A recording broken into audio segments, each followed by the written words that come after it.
Students of class 5, this is maths class, sports, chapter 9 sports।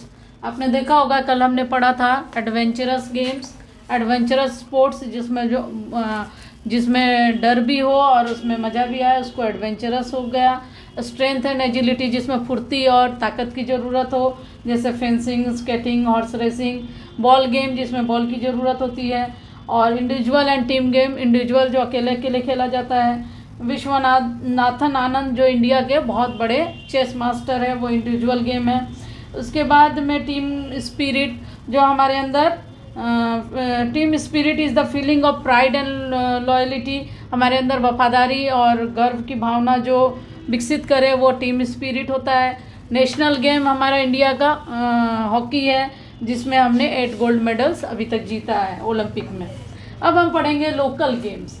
Local games बहुत सारे होते हैं। Games which are played in a particular area only are known as local game, जो किसी खास area में ही खेले जाते हैं और दूसरे जगह अभी जानकारी नहीं है, वैसे गेम्स को कहते हैं local game. They show the spirit and tradition of that particular area, वे वहाँ की आत्मा, वहाँ के भाव को दिखाते हैं और साथ ही परंपरा को दिखाते हैं। Local trainers train the players for that game, कहीं कहीं पे कोई कोई गेम होते हैं लोकल गेम, जैसे बोट रेसिंग केरला में होता है, इस तरह से बहुत से, खो खो महाराष्ट्र में होता है, इस तरह से बहुत सारे गेम हैं जो मतलब लोकल होते हैं। कबड्डी भी पहले एक तरह से लोकल गेम था, लेकिन अब वो ये वर्ल्ड वाइड भी हो रहा है। अब हम पढ़ेंगे सबसे पहले कबड्डी के बारे में। कबड्डी आपने बहुत देखा होगा, आजकल वर्ल्ड फेमस हो गया है कबड्डी, और बहुत से प्लेयर के जो इंटरनेशनल प्लेयर हैं उनके नाम आपको याद होंगे, टीवी में आप लोग देखते होंगे। तो kabaddi is a contact team game, contact यानी स्पर्श करने वाला ये गेम है। It is played between 2 teams of 7 players, इसमें 7 प्लेयर्स होते हैं, जो कि आपको मालूम है।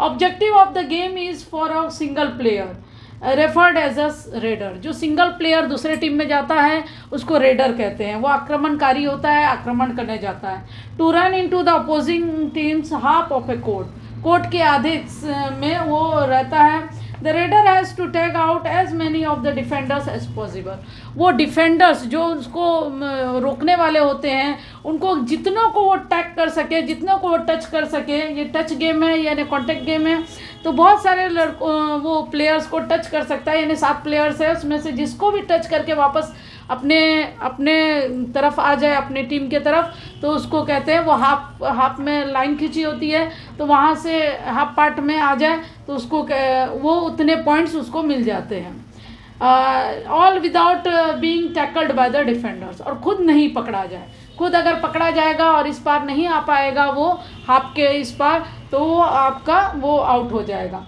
And it is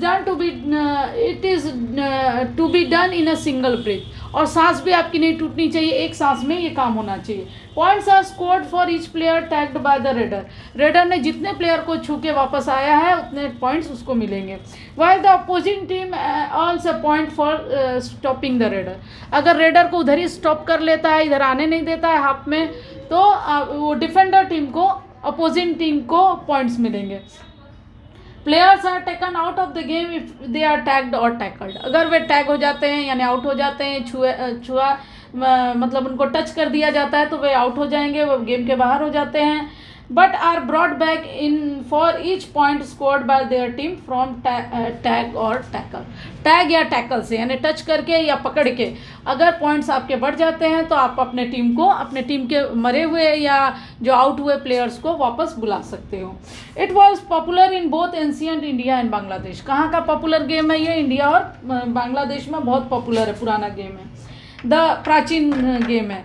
the game was popularize as a competitive sports in the 20th century, लेकिन ये 20th सेंचुरी में कंपटीशन की भावना से, प्रतियोगिता की भावना से खेली जाती थी, पहले नॉर्मली ऐसे ही गेम के लिए खेला जाता था। It is the state game of the Indian states of Andhra Pradesh, किस किस का ये स्टेट गेम है? आंध्र प्रदेश का है, बिहार का है, बिहार, हरियाणा, कर्नाटका, केरला, महाराष्ट्र, पंजाब, तमिलनाडु, तेलंगाना एंड उत्तर प्रदेश, इन सब का ये स्टेट गेम है। अब यहाँ पे खो खो, इसके बाद कबड्डी के बाद दूसरा पॉपुलर लोकल गेम कौन सा है आपका? खो खो। तो खो खो भी आपने खेला होगा कभी स्कूल में या कहीं पे भी आपने सुना होगा या खेला होगा। Kho kho is also a popular tag and ancient sports invented in India. ये भी इंडिया में इन्वेंट हुआ है और ये टैग गेम है, यानी कि ये भी टच वाला गेम है। It is played by teams of 12 nominated players.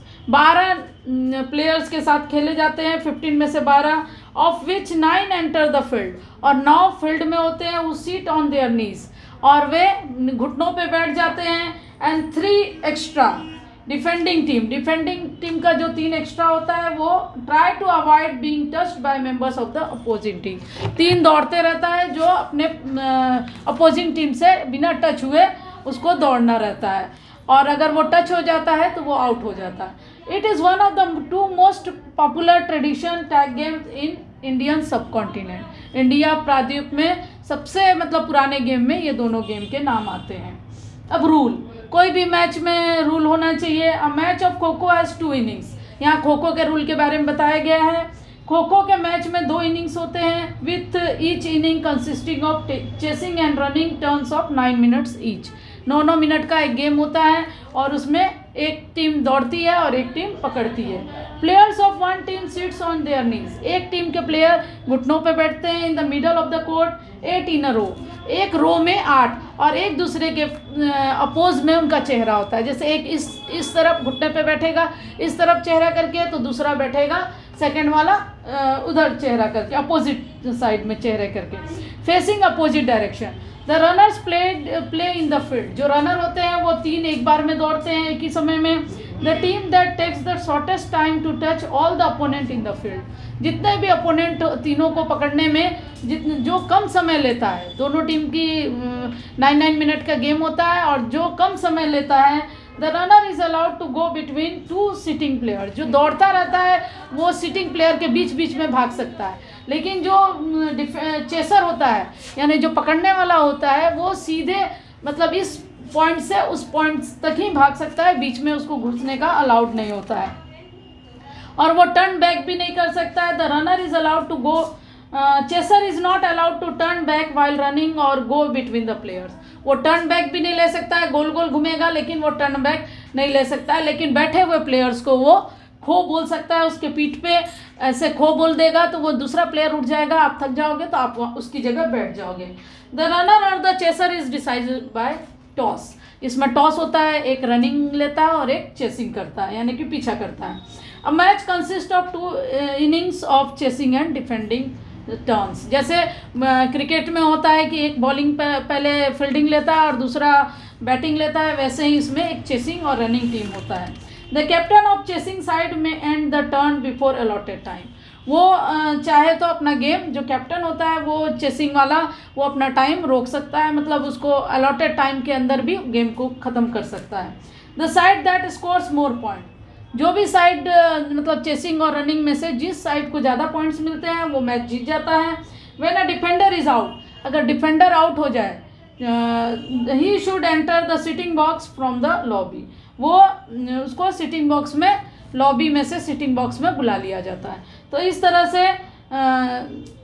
से ये खो खो, और इसके बारे में और जानकारी लेनी होगी तो आपके पास सोशल मीडिया है, फिर और भी बुक्स है, इसके बारे में जानकारी लेके इसमें बहुत एनर्जी की भी ज़रूरत होती है, रनिंग की ज़रूरत होती है, तो ये सब गेम आप खेल सकते हो। इसमें टीम भावना भी आपकी विकसित होगी, आपस में कोऑर्डिनेशन होगा, फिर आपस में दोस्ती भी बनेगी।